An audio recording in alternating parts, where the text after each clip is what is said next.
नमस्कार साथियों, एम के स्टडी पॉइंट पर आप सभी का बहुत बहुत स्वागत है। अगर आप हमारे चैनल पर नए हो तो चैनल को सब्सक्राइब कीजिए, लाइक कीजिए और शेयर कीजिए, जिससे जो छोटा छोटा वीडियो पढ़ रहा है ये आप सबके लिए रिवीजन के लिए हेल्पफुल हो।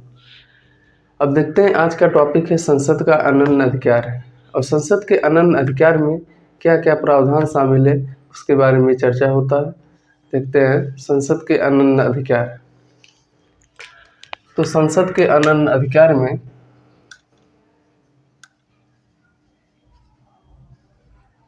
संसद के अनन्य अधिकार, संसद के अनन्य अधिकार में अगर देखें तो अनुच्छेद 248, अनुच्छेद 252, अनुच्छेद 253 और अनुच्छेद 368। इसमें क्या है कि अनुच्छेद 248 में जो है अवशिष्ट विषय शामिल है, और अवशिष्ट विषय पर कानून बनाने की शक्ति सिर्फ संसद को प्राप्त है, ना कि राज्य विधानमंडल को। जितने भी अवशिष्ट सूची में विषय शामिल है उस सब पे जो कानून सिर्फ संसद बना सकती है।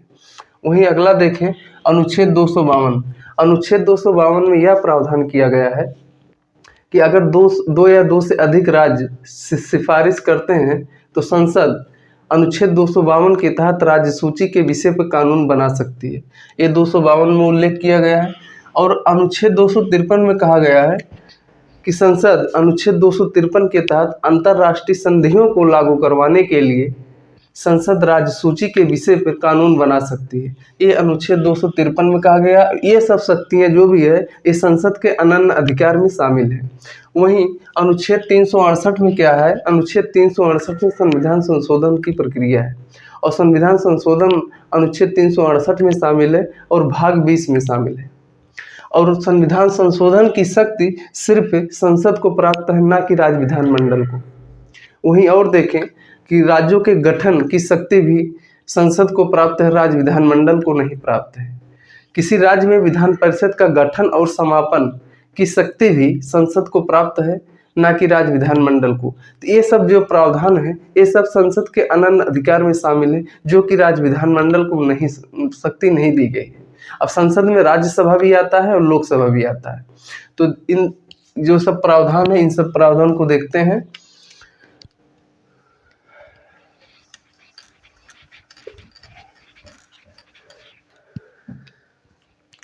जैसे देखते हैं, पहला पॉइंट है कि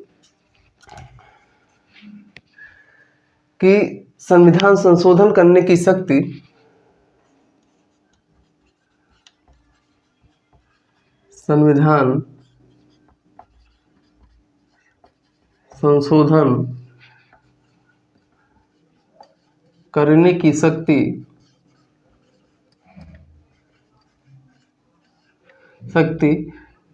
संसद को प्राप्त है, संसद को प्राप्त है, ना कि राज्य विधानमंडल को, ना कि राज्य विधानमंडल को।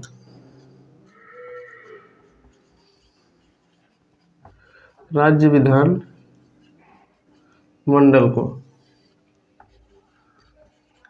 ये सब संसद के अनन्य अधिकार में शामिल है। वहीं दूसरा देखें कि राज्यों के गठन की शक्ति भी संसद को प्राप्त है। राज्यों के गठन की शक्ति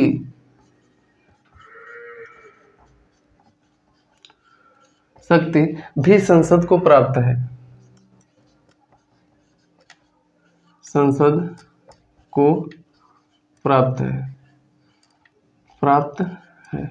राज्य विधानमंडल को राज्यों के गठन की शक्ति नहीं प्राप्त है। अगली बात इसमें क्या है कि विधान परिषद के गठन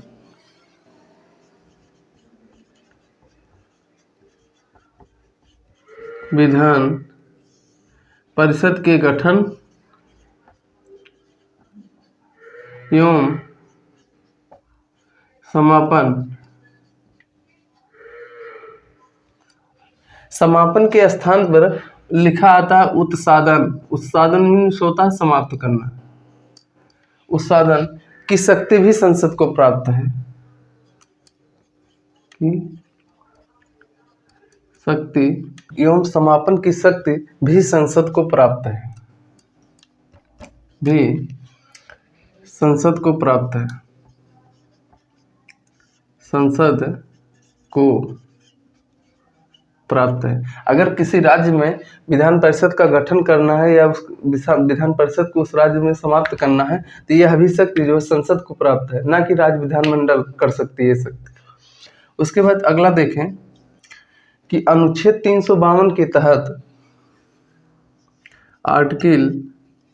आर्टिकल 252 के तहत संसद अगर 2 या 2 से अधिक राज्य सिफारिश करते हैं, अगर 2 या 2 से अधिक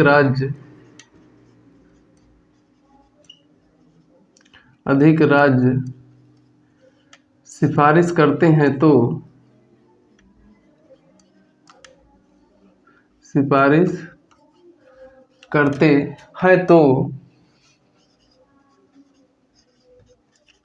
संसद राज्य सूची के विषय पर कानून बना सकती है। संसद राज्य सूची के विषय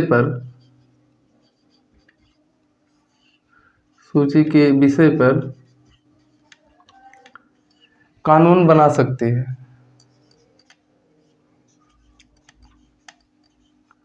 कानून बना सकती है।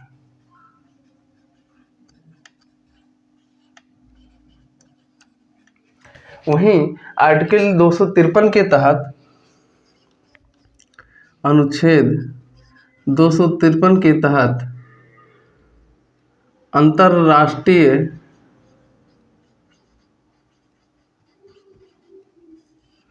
संधि को लागू कराने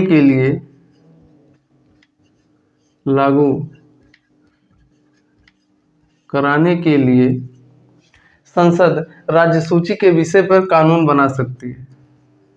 संसद राज्य सूची के विषय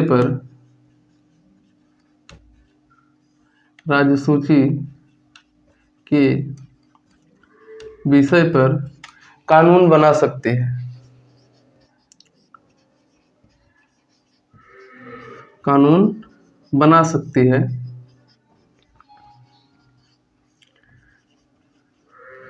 अगला बात इसमें क्या है कि जो आर्टिकल 248 में अवशिष्ट शक्ति प्राप्त है और यह कनाडा से लिया गया है, इसमें क्या है कि अवशिष्ट शक्ति में जितने भी विषय शामिल हैं उस पर कानून बनाने की शक्ति सिर्फ संसद को प्राप्त है।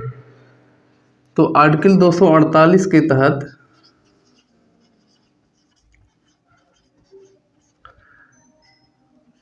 अवशिष्ट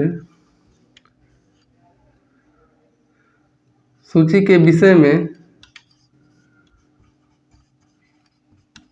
शामिल संसद कानून बना सकती है। संसद कानून बना सकती है या कानून बनाती है। ये जो है संसद के सब अनन्य अधिकार है जो कि राज्य विधानमंडल को नहीं प्राप्त है, सिर्फ संसद को प्राप्त है। देखते हैं क्या क्या है कि संविधान संशोधन की अगर की शक्ति देखें तो सिर्फ संसद को प्राप्त है, राज्य विधानमंडल को नहीं प्राप्त है। वहीं दूसरा देखें कि अगर राज्यों का गठन करना है तो यह भी शक्ति संसद को प्राप्त है, राज्य विधानमंडल को यह शक्ति नहीं प्राप्त है कि राज्यों का गठन करें। उसके बाद अगर किसी राज्य में विधान परिषद का गठन करना है या समापन करना है तो इसकी भी शक्ति संसद को प्राप्त है, राज्य विधानमंडल को यह भी शक्ति नहीं दी गई है। उसके बाद अनुच्छेद 252 के तहत यह प्रावधान किया गया है कि अगर 2 या 2 से अधिक राज्य सिफारिश करते हैं संसद से तो संसद जो है राज्य सूची के विषय पर कानून बना सकती है। यह भी शक्ति जो है इस संसद के अनन्य अधिकार में शामिल है। उसके बाद अनुच्छेद 253 में कहा गया कि अंतर्राष्ट्रीय संधि को लागू करवाने के लिए संसद राज्य सूची के विषय पर कानून बनाती है। यह भी प्रावधान संसद के अनन्य अधिकार में शामिल है। उसके बाद अनुच्छेद 248 में अवशिष्ट शक्ति या अवशिष्ट सूची में जितने भी विषय शामिल हैं, इन सब पर कानून बनाने का शक्ति जो है वो संसद को प्राप्त है। ये सब जो है संसद के अनन्य अधिकार में है। कहते हैं कि रास्ते कभी खत्म नहीं होते, बस लोग हिम्मत हार जाते हैं। रास्ते कभी खत्म नहीं होते, बस लोग हिम्मत हार जाते हैं। अगर तैरना सीखना है तो पानी में उतरना होगा, किनारे बैठकर देखने से कोई गोताखोर नहीं बनता है। किनारे बैठकर देखने से कोई गोताखोर नहीं बनता है। तो ये सब जो है संसद के अनन्य अधिकार में शामिल है।